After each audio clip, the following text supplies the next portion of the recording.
పొందారు. ఆ తల్లి బయటికి వచ్చింది అనేటప్పటికీ స్నానం చెయ్యాలి. ఎందుకు ఈ స్నానానికి ఇంత గొప్పతనం అంటే, లక్ష్మీదేవి విషయంలో ఆమె అనుగ్రహం కలగడానికి ఒక లక్షణాన్ని చెప్తారు. అందుకే శ్రీ సూక్తంలో కూడా లక్ష్మీర్ దివ్యైర్ గజేంద్రై అని ఆ బంగారు కలశలతో నీళ్లు పట్టుకుని అభిషేకం చేస్తున్నటువంటి స్థితిలో ఆ బట్ట తడిసి ఉన్నటువంటి లక్ష్మీదేవిని వర్ణిస్తారు. శంకరాచార్యుల వారు కూడా ఆ కనకధారాస్తవం చేస్తూ దిగ్గస్థిభి కనక కుంభముఖావసృష్ట స్వర్వాహిని విమలచారు జలప్లుతాంగీం ప్రాతర్నమామి జగతాం జననీ వశేషలోకాధినాథ గృహిణీం అమృతాభిపుత్రీం అంటారు. ఆ దిగ్గజములు తీసుకొచ్చి తమ తొండములతో నీళ్లు పోస్తుంటాయి. ఆకాశగంగా జలాలు తీసుకొచ్చి స్వర్ణపాత్రలతో అభిషేకం చేస్తుంటాయి. ఆ అభిషేకం చేస్తున్నప్పుడు తడిసినటువంటి బట్టతో కూర్చున్నటువంటి తల్లిని జగన్మాతని మాతృభావనతో ఎవడు చూస్తాడో వాడికి సమస్తమైన దురితములు నశించి ఐశ్వర్యం కలుగుతుంది. అందుకే తల్లి అభిషేకానికి అంతటి ప్రత్యేకమైన ప్రతిపత్తి ఉంది. అందుకు శ్రీ సూక్తం కూడా నేను ఏ తల్లిని ఆరాధిస్తున్నాను అంటే లక్ష్మీర్ దివ్యైర్ గజేంద్రైర్ మణిగణకచితై స్థాపిత హేమకుంభై నిత్యం సా పద్మహస్తా మమ వసతు గృహే సర్వమాంగళ్యయుక్త లక్ష్మీం క్షీరసముద్రరాజతనయాం శ్రీరంగధామీశ్వరీం దాసీభూత సమస్త దేవ వనితాం లోకైక దీపాంకురాం అంటుంది. అటువంటి తల్లి కనుక ఆమె స్నానము లోకములకన్నింటికీ కూడా అనుగ్రహాన్ని వర్షిస్తుంది. బాహ్యంలో నేను స్నానం చేశాననుకోండి, నాకు శౌచము సిద్ధిస్తుంది. కానీ భగవంతుడికి చేయించేటటువంటి స్నానము కేవలము ఆయన శౌచము కొరకు కాదు. అందుకే ఏదైనా విశేషమైనటువంటి విభూతిని కట్టపెట్టడానికి చేయించే స్నానాన్ని అభిషేకము అని పిలుస్తారు.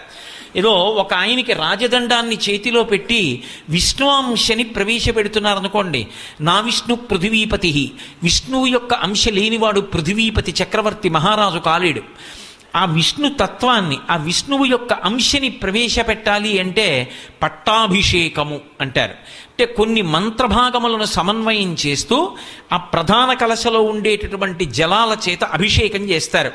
మంత్రములతో కలిపి ఒక గొప్ప శక్తిని ప్రవేశపెట్టడానికి చేయించేటటువంటి స్నానం వేరు మనుష్యులకు. అది ఓ పట్టాభిషేకంలో చేస్తారు. ఓ సన్యాసాశ్రమం ఇస్తున్నారనుకోండి, సాలగ్రామం తల మీద పెట్టి నీళ్లు పోస్తారు.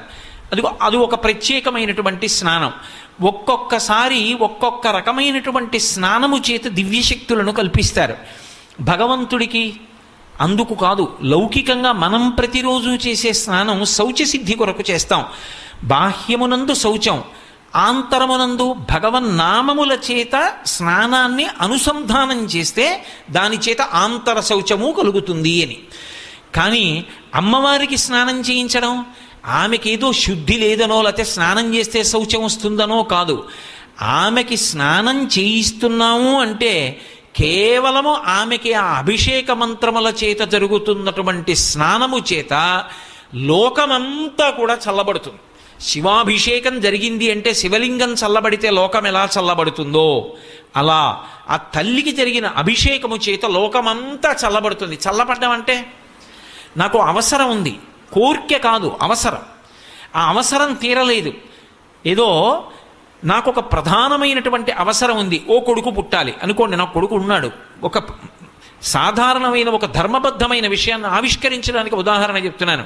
నాకు ఓ కొడుకు పుట్టాలని కోరికుంది ఒక ఆయనకి. అది దోషమేం కాదు. వంశవృద్ధి కొరకు తన తర్వాత కూడా సింహాసనానికి నీరాజనం ఇచ్చేవాడు ఉండాలని, ఓ కొడుకు కలగాలని కోరుకున్నాడు.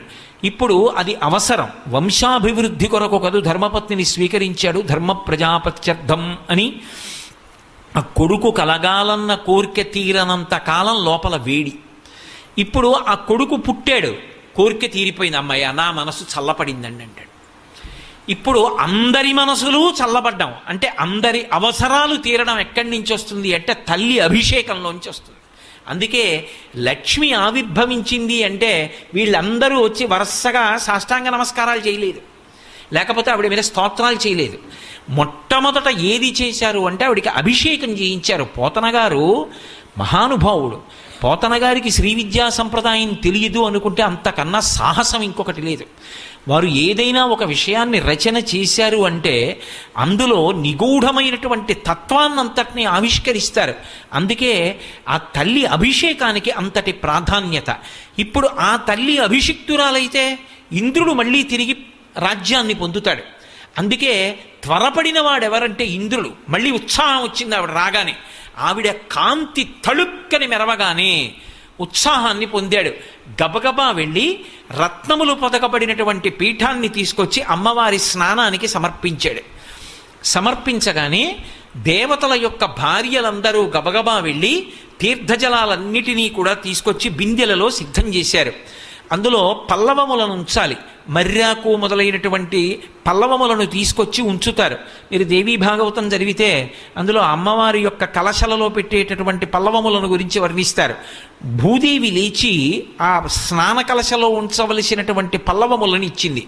గోవులు అమ్మవారి అభిషేకంలో వాడవలసినటువంటి పాలు, పెరుగు, నెయ్యి మొదలైనటువంటి పదార్థములను తీసుకొచ్చి ఇచ్చాయి. అలాగే నాగులు తేనె తీసుకొచ్చి ఇచ్చారు. గంధర్వకాంతలు నృత్యం చేశారు. గంధర్వులు పాటలు పాడారు. మేఘములు గొప్ప ఆ మంగళధ్వనులను చేశాయి. అందరూ ఇంత కోలాహలాన్ని ఎందుకు ప్రకటించారు అంటే ఆ తల్లి అభిషేకమునకు అంత ప్రశస్తి ఉంది, అంత గొప్పతనం ఉంది. అందుకే అందరూ అన్నీ అమర్చారు. అమర్చిన తరువాత తల్లికి అభిషేకం జరిగింది.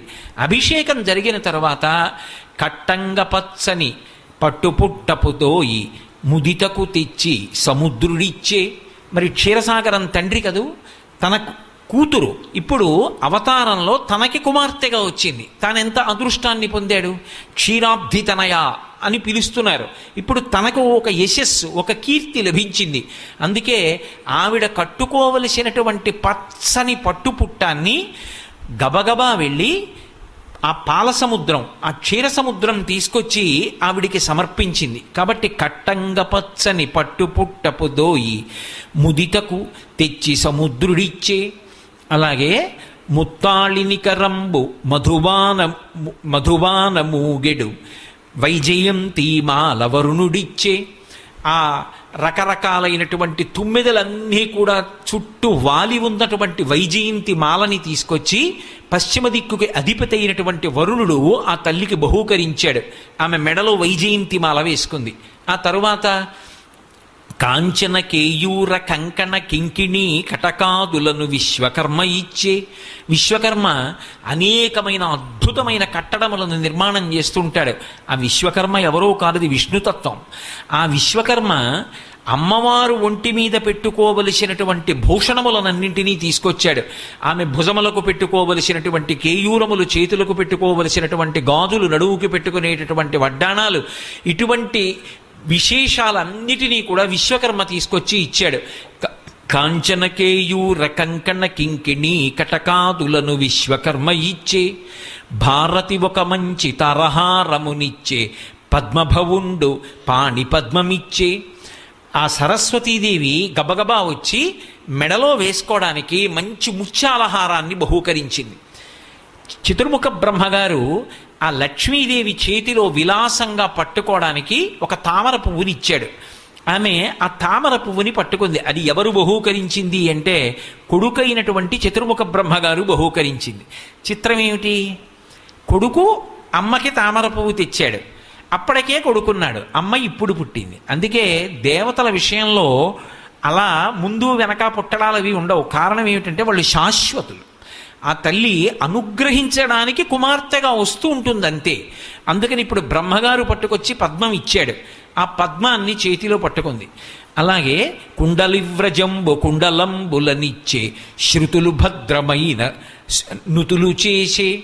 ఎల్లలోకములకు ఏలిక సానివై బ్రతికెదనచు దిశలు పలికెనధిప. వేదములన్నీ కూడా ఆ తల్లి మీద ప్రత్యేకమైనటువంటి సూక్తములతో స్తోత్రాలు చేసి, అలాగే అక్కడ ఉండేటటువంటి ఆ నాగలోకంలో ఉండేటటువంటి నాగదేవతలందరూ కూడా ఆవిడికి కుండలములను సమర్పించారు. చెవులకు పెట్టుకునేటటువంటి ఆభరణములు, ఆ కుండలములు సమర్పించారు. అలాగే ఆ దిక్కులన్నీ కలిసి అమ్మా నువ్వు ఎంతో కాలము ఇలాగే మా లోకాలన్నిటినీ అనుగ్రహిస్తుండు, ఇంకెప్పుడు మా మీద కోపంతో నువ్వు అంతర్ధానము కావద్దు అని ప్రార్థన చేశారు. ఇంతమంది ఇన్ని రకాలుగా ప్రార్థన చేస్తే అప్పుడు కూడా పోతన గారు ఆ తల్లికి జరిగినటువంటి స్నానాన్ని మాత్రం విడిచిపెట్టారు. పండిత సూక్తులతోడను తొండంబుల తీర్థతోయములెల్లన్ కుండముల ముంచి తెచ్చుచు దిగ్వే దండంబుల జలకమాక్ష తరుణీమణికిన్.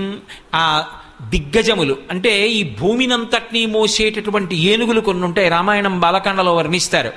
ఆ వర్ణింపబడినటువంటి దిగ్గజములు అన్ని దిక్కులా కూడా ఈ భూమిని తమ కుంభస్థలముల మీద మోస్తూ ఉంటాయి. అప్పుడప్పుడు వాటికి బాధ కలిగి ఇలా అంటాయిట, అలా అంటే అక్కడ భూకంపం వస్తుంది. ఏం చెప్పారు వాల్మీకి మహర్షి? ఆ దిగ్గజములన్నీ కూడా గంగాజలాల్ని తీసుకొచ్చి తమ తొండములు చాపి ఆ కలశములతో అమ్మవారికి అభిషేకం చేస్తున్నాయి. ఆమె ఆవిర్భవించినటువంటి ఉత్తర క్షణంలో దేవతలందరూ కూడా పరమ ప్రశాంతతని పొందారు. తిరిగి వారికి ఐశ్వర్యము లభించింది అన్న మాట ఇంకా వేరుగా చెప్పవలసిన అవసరం లేదు. ఎప్పుడైతే ఆ తల్లి మళ్ళీ క్షీరసాగరంలోంచి ఆవిర్భవించిందో ఎవరెవరు లక్ష్మీ కటాక్షమునకు పాత్రులో వాళ్ళందరూ లక్ష్మీ కటాక్షాన్ని